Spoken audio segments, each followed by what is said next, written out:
Hello and welcome to EPG Pathshala. In this particular presentation, we will discuss about Fred W Riggs, who is a prominent administrative thinker. Let me just look at Fred W Riggs in the sequence of administrative thinkers. It may be mentioned that administrative theory has undergone a number of phases. And the first phase of theory is related to classical theory.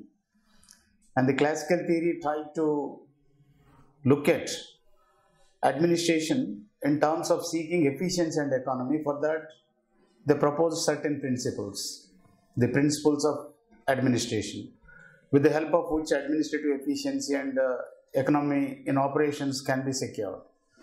The second set of theories are known as neoclassical theories. Essentially, they are also known as human relations theory, which has focused or shifted focus from mere structure of the organization to functions of the organization, and more particularly to the individual human beings within the organization. And after that, we have behavioral theories, which have shifted focus from how administration should be to how administration is as a matter of fact.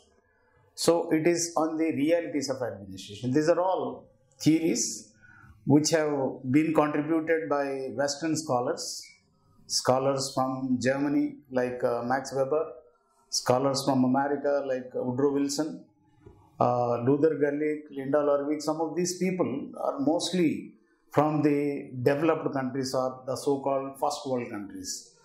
Students, you better know the usage of these words, first world, second world and third world countries. This is important to understand Fred W Riggs' contribution. First world countries are those which have developed through capitalism. America, most of the West European countries are considered first world countries. Second world countries are countries which have developed through socialism, like Soviet Russia, Yugoslavia, Bulgaria, Romania, Czechoslovakia, some of these East European countries. And the rest of the countries, mostly located in Asia, Africa and Latin America, are called third world countries. These countries are also known as post-colonial nations. Underline the word post-colonial. What it means is there was a phase in world history where some of the European countries colonized almost the entire world and subjugated them. For instance, England, France, Spain, some of these countries had vast empires all over the world. And after Second World War, there is a phase called post-colonialism, which means many countries which were earlier under British rule or Portuguese occupation or French rule assumed independence.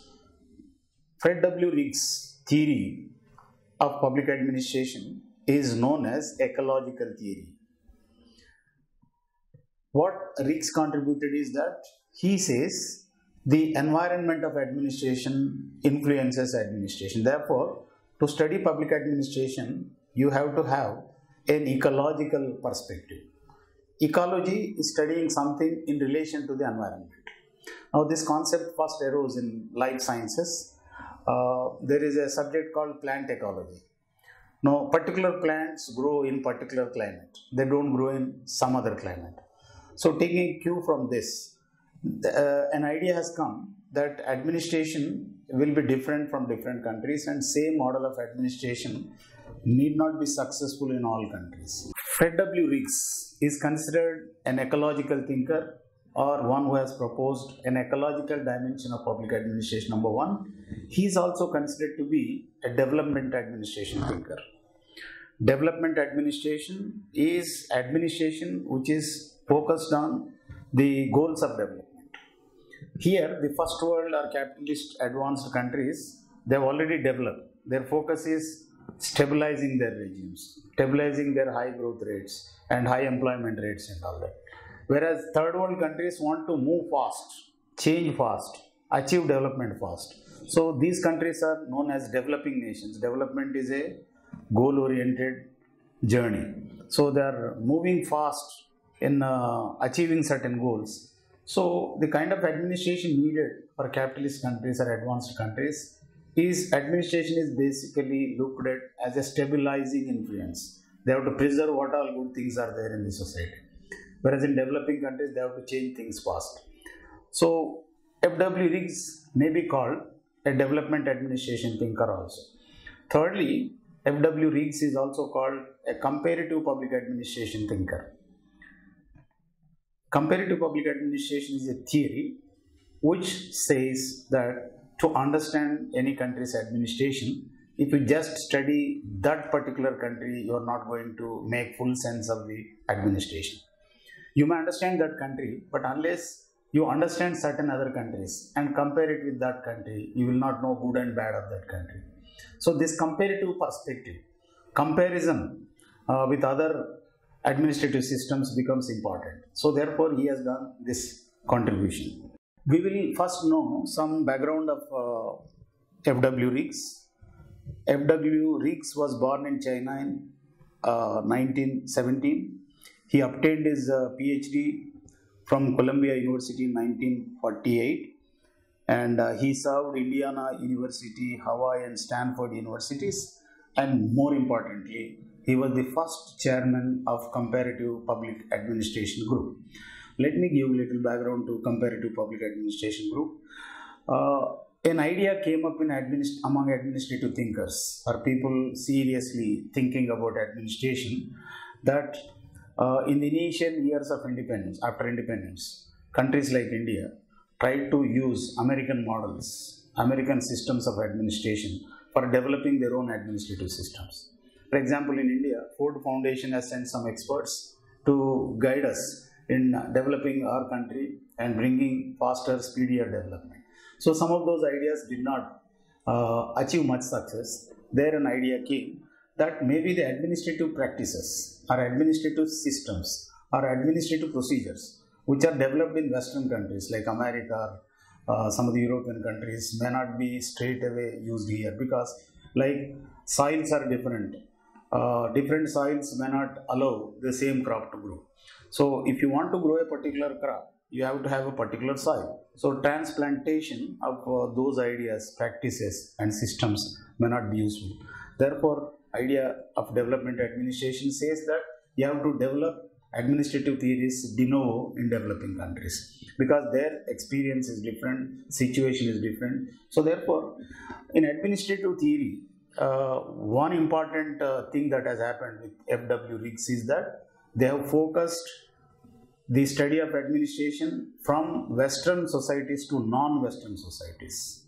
Maybe societies like India, countries like China, Singapore, Malaysia, some of these countries became the focal points of study. Earlier they were studying administration of America, France, Germany, Italy, Spain, some of these countries, and people started getting a feeling that these studies may not be straight away relevant for third world countries. Third world countries are different. Therefore, you have to compare between developed countries and developing countries or between developing countries per se so that you will get some more understanding of administrative systems. F.W. Riggs was the chairman of Comparative Public Administration Group. This Comparative Public Administration Group, known as CPA Group for short, has initiated many studies on a comparative perspective.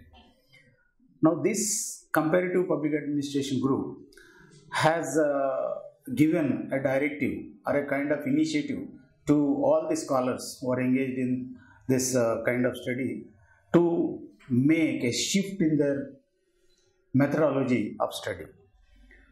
The old methods they have to leave off and they have to embrace new methods of study. Now, there are 3 points of departure in the new methodology. So they have to do 3 things differently. Let me just summarize them. The Comparative Public Administration Group expected that the studies were either too normative, they should become empirical. So a shift away from normative to empirical. Let me just explain. Normative approach is looking for norms. What is good administration, how it should be and all that. So that is not much use. Now, comparative public administration scholars thought that instead of studying what is good, what is ideal, what is best, you study what really is the situation in administration. You understand the reality. The focus should be on reality, not on norms or ideals. Number one. Number two, you have to make a shift from ideographic studies to nomothetic studies. Ideographic studies means study of one country, one situation, one system, one department. So you don't understand much studying one single department, one individual. You have to study many and make a comparison. So nomothetic means studying many rather than one. So the nomothetic studies are supposed to be cross-national studies. Say for example, you want to understand about corruption. So why there is corruption in India?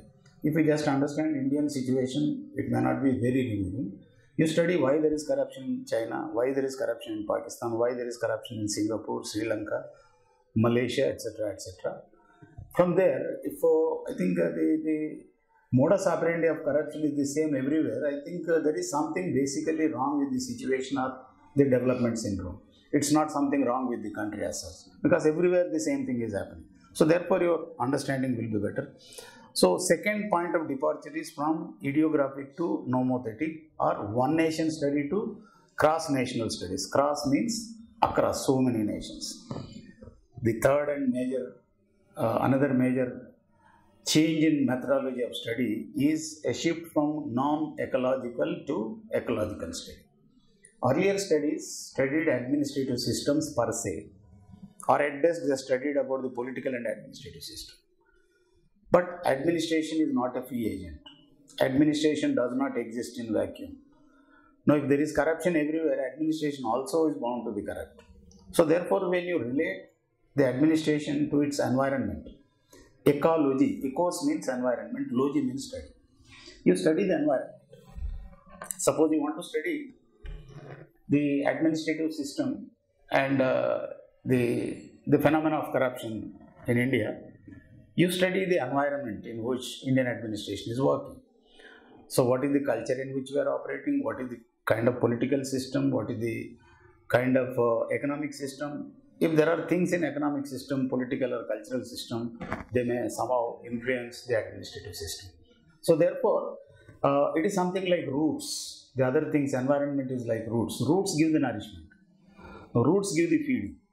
Even if you reform administration, suppose administration is something like a branch, you apply pesticide there, you want to kill all the insects and all that, but deep down from the roots there is something, some poison coming, and they are bound to come out to the roots and spoil them. So therefore, this is the approach that the Comparative Public Administration group has been advocating, and Riggs has followed this. So his methodology made a departure from normative to empirical, ideographic to nomothetic, from non-ecological to ecological.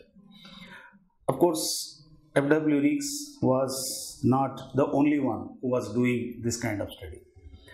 Prior to him, John Goss, Robert Dahl, Merton, and some of these people have also pursued some studies based on ecological approach.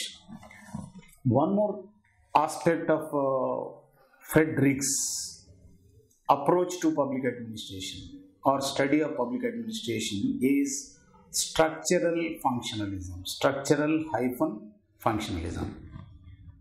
What it means is, while studying public administration, he studied two things. If he is studying a particular department, say income tax department, a sales tax department, agriculture department, so you want to understand completely about that particular department, you do two things. One, understand what is the structure and understand what is the function.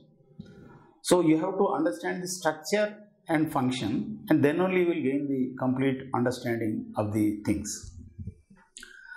And what are the structures and what are the functions, and based on that, he has identified unifunctional, multifunctional, etc., kinds of functionality. Next important element or aspect of F.W. Riggs' approach to study of public administration is systems approach. Now, systems approach has been used by David Easton in political science, and this approach says that if you have to understand things, you have to understand things from the systems perspective. What systems perspective says is that administration or public administration is a part and parcel of the social system. The social system is the wider system in which administrative system is located. So therefore, from this perspective, what you have to understand is what are the linkages between society and the administration. Now, if the society is something, administration cannot be entirely different. Just to cite one example, there is casteism in society, and therefore there are caste-based reservations in Indian administration. Now, if there were not to be caste system in Indian society, there would not have been any reason for SC reservations or ST reservations. Now, because of caste system, there was discrimination. Some castes got disadvantaged and they could not come into administrative position. Therefore, we had to do this. So, therefore, the society, if you understand the society, you understand the logic of administrative system. So, systems approach is studying administration not in isolation, but in relation to its wider environment. Wider environment means the social aspects, political aspects, cultural aspects, communication aspects. All those things should be understood because all these things have their own influence on that. Now, the last and the most important contribution of F.W. Riggs is to model building. What he has done is he has tried to develop different models of administration. Initially, he said that there are two kinds of countries, and these two kinds of countries are agraria and industrial. What Riggs meant is basically there are two types of nations, two types of countries, agricultural countries and industrial countries. Now, as an example, you may say India was an agricultural country at that point of time, and America was an industrial country. So, administration in agricultural country like India is of particular kind, and administration in America is different kind. And basically, the link is with the industrial nature of the economy. Now, people made a lot of criticism against this. This was two-point model building, agraria, industrial. He also mentioned that all over the world, agricultural countries are trying to become industrial countries. So, agraria is trying to change into industry. So, they are emulating. Agricultural countries are copying the industrial countries. Now, when he made this contribution, there was criticism. People started saying that actually there are not pure types. There are some countries which are in between. There are agricultural countries, there are industrial countries, no doubt. But there are some mixed countries. They are neither agricultural nor industrial. So his model of public administration is not sufficient. It would only explain help you to understand the administrative system of very backward countries and very advanced countries. But now development administration's focus is on developing countries. Developing countries are majority. I think 3/4 of the world population is in developing countries. And therefore, his administrative theories may not be very useful and it's limiting. So, taking this criticism, F.W. Riggs said, okay, he developed third model. He said, okay, there are agraria, agricultural countries, industria, the highly developed countries, but in between he named another model. He said Transitia. Transitia is a country which is changing from agricultural to industrial. So, this became the basis for his development of ideas and administration. Let me just summarize that F.W. Riggs was the first chairman of Comparative Public Administration Group. He was a development thinker. He followed comparative approach to study of administration. He followed ecological approach. He shifted his focus from normative to empirical, ideographic to nomothetic, non-ecological to ecological, and he has resorted to model building. I was mentioning about Fred Riggs' contribution to model building. He developed certain models of administration to help a student of public administration to understand what type of society they have. And these models are kinds of measuring rods to understand what kind of administrative system is there in one's own country. And as I mentioned, he tried to first develop two models, agraria, industria. Later he changed them into three models, agraria, transitia and industria. Now he named these three models differently once again. An interesting aspect of Riggs' contribution is that Riggs has taken examples from physics. In physics, there is a theory called theory of dispersion of light. This theory says that when a light ray, which is simple pure white, when it goes through a prism, it gets diffracted into 7 colors. We call it Vibgyor colors. Violet, indigo, etc., etc. 7 different colors come out of one color of light. So this example he used to compare the societies. In a fused society is like a light ray before entering a prism. So all functions are there done by one structure. Say for example, there is a tribal chief in a backward country. He is a legislature, executive, judiciary. He makes laws, he enforces, he decides and punishes people. So all the functions of government are performed by one person. This is a sign of backwardness. And the advanced countries are supposed to be ones, which are like a light ray getting out of a prism. One color becomes 7 colors. So the 7 colors are the functional differentiation. The near example of that he cites United States of America, which is based on the theory of separation of powers. In America, there are different structures for different functions. There is legislature for lawmaking, there is executive for implementation, there is a judiciary for adjudication. These are separate. So this is the sign of development. This is the idea he was conveying. Now, on the basis of this, he made one more refinement to his models. The names of agraria, transitia and industria, taking the example from physics, he gives new labels. The agrarian countries or societies are known as fused societies by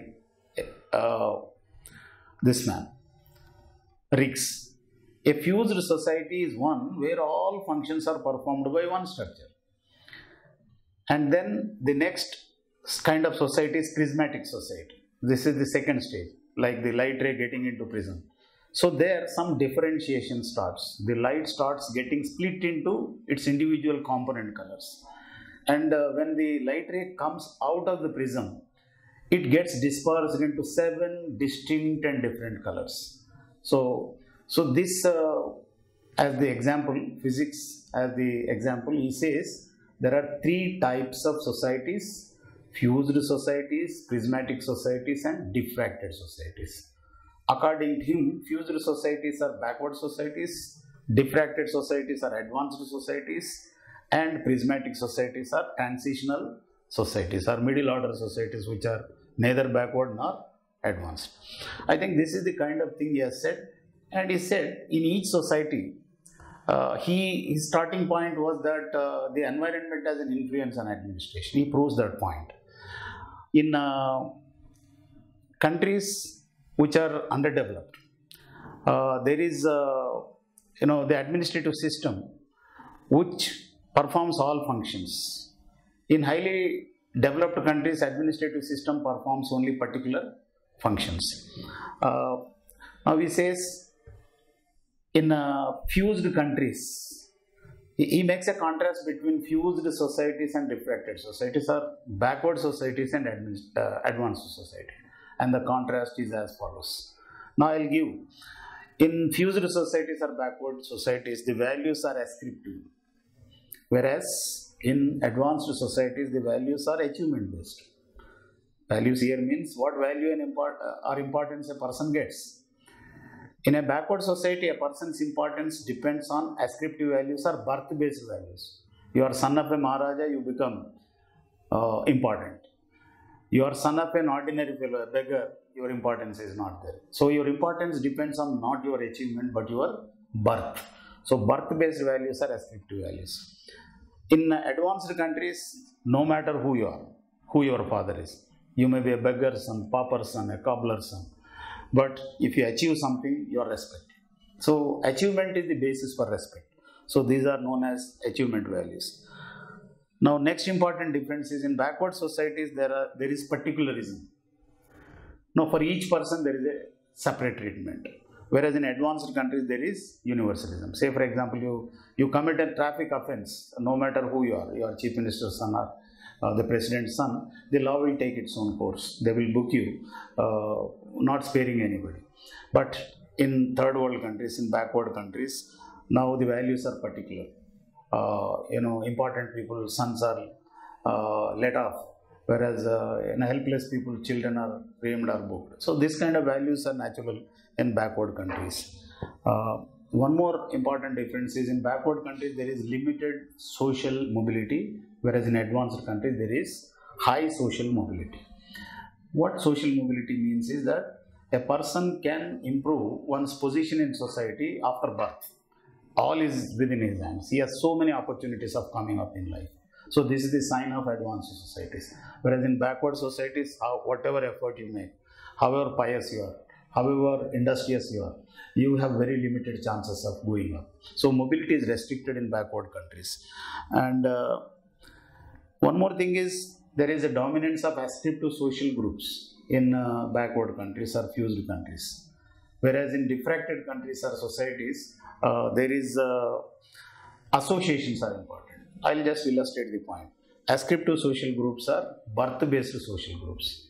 You are known with your caste. You are a Brahmin, you are a Kshatriya, you are a Shudra, you are a Dalit. So all these statuses are based on your birth. So this is ascriptive status. Your family connections are important, caste connections, tribe connections, these become important. Whereas in advanced countries, your associational contacts are important. You are a member of a professional group. So you are a member of you are a chartered accountant, you are a registered pharmacist, you are a member of a medical council. So all the associations are formed on the basis of certain achievement, and the status symbol is that, rather than your caste, community, tribe or gender. So these are some of the differences, and he names the administrative system of a developing country or middle order countries, which are neither advanced nor backward, as Sala model. Now the Sala model is a combination of the features of administration in advanced countries and backward countries. It's neither advanced nor backward. I think in developing countries there are mixed values. Now just to take India as a case in point. In India, there are two sets of values simultaneously operating. In our country, we tend to get respect on the basis of our caste, community, birth, gender. But we are also getting respect on the basis of our personal achievements. So therefore, there are two kinds of things. So this kind of feature is called Sala system or Sala administration. And all in all, what is being suggested is that every country is in the process of transition. Backward countries sooner or later will go to development. And this F.W. Riggs has shown the path in which countries are transiting.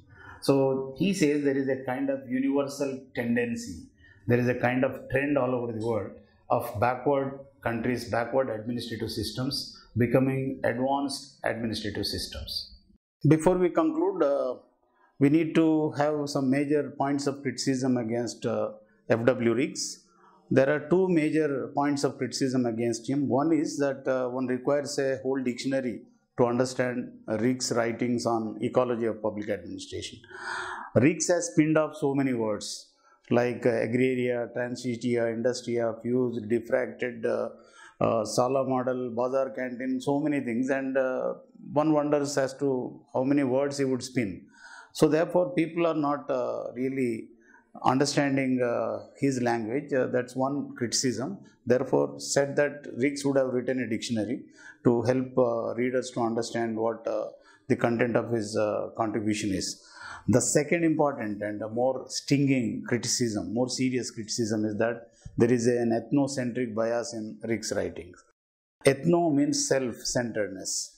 Now in Riggs' writings, what you really find strikingly is that he is trying to project an idea that American system of administration is more advanced than the system of administration in some of the backward countries, which perhaps is based on the assumption that his own culture is superior to others. So this is one more criticism against F.W. Riggs. Despite of all this criticism, Fred Riggs is a fascinating thinker of administration.